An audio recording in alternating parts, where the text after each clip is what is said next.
Bonjour, je m'appelle Laure, je suis journaliste pour Kesako Mundi depuis septembre 2017. Chez Kesako Mundi, je traite de divers sujets, dont l'égalité homme-femme, des sujets portraits aussi, souvent des grandes figures féminines aussi, et puis des sujets plus européens, liés à l'Union européenne, le Brexit par exemple.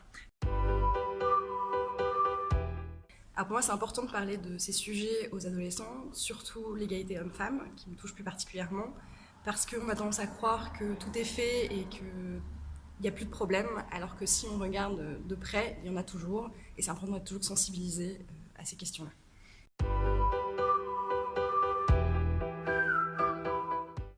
Alors il faut se méfier des informations qu'on voit circuler sur le net, parce que tout le monde est à la même échelle.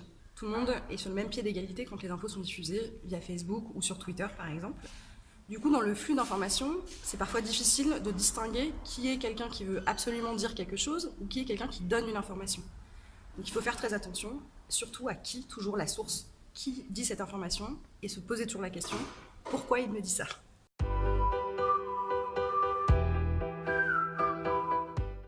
J'étais une ado un peu comme tout le monde, j'avais envie d'avoir les derniers vêtements à la mode, j'avais envie d'avoir plein d'amis, et en même temps, j'étais assez sage et pas très rebelle, mais je l'ai fait après, ça marche aussi.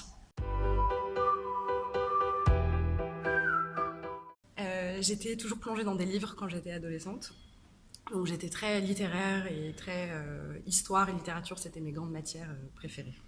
J'étais très nulle en maths.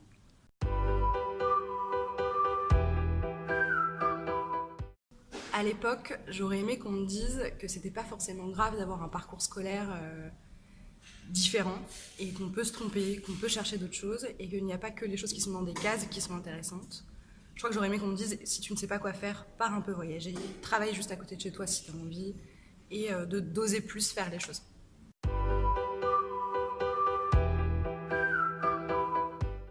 Alors aux lecteurs de Kesako Mundi, je leur dis continuez à lire et continuez à rester curieux et diffuser aussi la publication parce qu'elle nous permet de donner des informations qu'on ne voit pas toujours dans les autres journaux, d'aller plus profondément dans certains sujets et puis de vous donner envie aussi d'aller chercher d'autres, de creuser encore.